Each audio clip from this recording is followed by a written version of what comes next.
In the world of business, even the biggest giants can fall. Companies that seem to completely own their markets can, almost overnight, just disappear. Today, we're going to unpack one of the most well-known corporate collapses in modern history, the story of why Blockbuster failed. So this is the big question, right? How does a company that was so dominant, with thousands of stores and a brand that was basically synonymous with weekend movie nights, completely vanish? It wasn't a slow, gradual fade. It was a surprisingly rapid collapse. We're going to break down the key decisions, the strategic blunders, and the turning points that led to its downfall. To really understand the fall, you first have to appreciate just how massive Blockbuster's empire truly was. At its peak, the company honestly seemed untouchable. Now, this statement here, it represents a huge cultural footprint. Blockbuster wasn't just another store. For millions of people, it was a weekend ritual. With thousands of locations all over the world, the company literally controlled how we watched movies at home. That brand was powerful, it was trusted, and it was absolutely everywhere. But even at the absolute height of its power, the empire had some deep vulnerabilities. And the very thing that made Blockbuster so much money was also quietly chipping away at its relationship with its customers. And right here, this is the central paradox of Blockbuster's entire business model. The company's single largest source of profit was, at the same time, its greatest liability. This revenue stream came with a hidden cost that you wouldn't see on a balance sheet: customer goodwill. And here it is: late fees. We all remember them. If you forgot to return a movie on time, you paid for it. Now, it was a massive moneymaker for the company, but it created this constant friction with customers.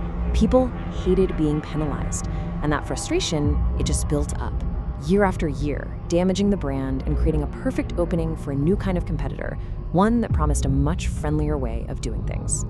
So all that customer frustration, it created an opportunity, and that's when Netflix entered the picture. Now, the key thing here is that Netflix didn't try to build a better Blockbuster. They built something entirely different, a model that was designed from the very beginning to exploit Blockbuster's biggest weaknesses. This really highlights a classic mistake. At first, Netflix's whole DVD by mail thing seemed kind of niche, maybe even a little silly, compared to Blockbuster's massive retail empire. The leadership at Blockbuster figured their scale and brand power were advantages that nobody could overcome. And that failure to recognize a fundamental shift in the market, well, it would turn out to be a fatal error.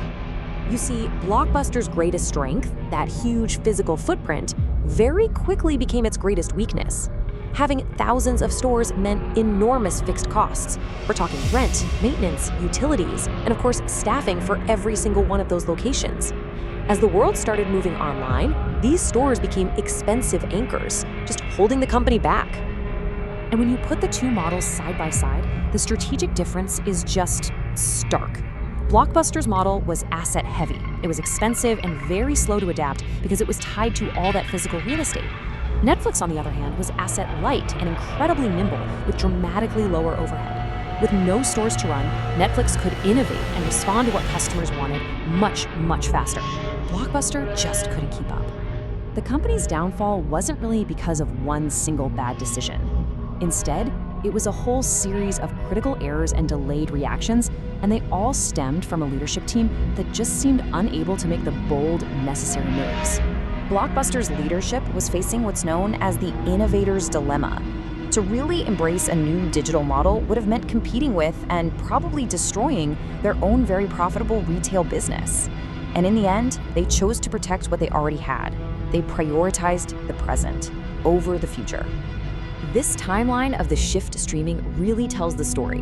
When this new technology arrived, Netflix moved decisively, launching its service in 2007. Blockbuster, they reacted a full year later. Now, in the fast-paced world of technology, a one-year gap is an eternity. By the time Blockbuster finally launched its own service, Netflix had already built a commanding lead. Timing is everything, and Blockbuster completely missed its window. So what can we really learn from this whole collapse? It's not just a story about a video store that went out of business. It's a powerful case study in corporate strategy, in innovation, and in the real dangers of getting too comfortable with success. This is the year it all came to an end. Weighed down by massive debt and abandoned by customers who had already moved on to better, more convenient platforms, Blockbuster filed for bankruptcy.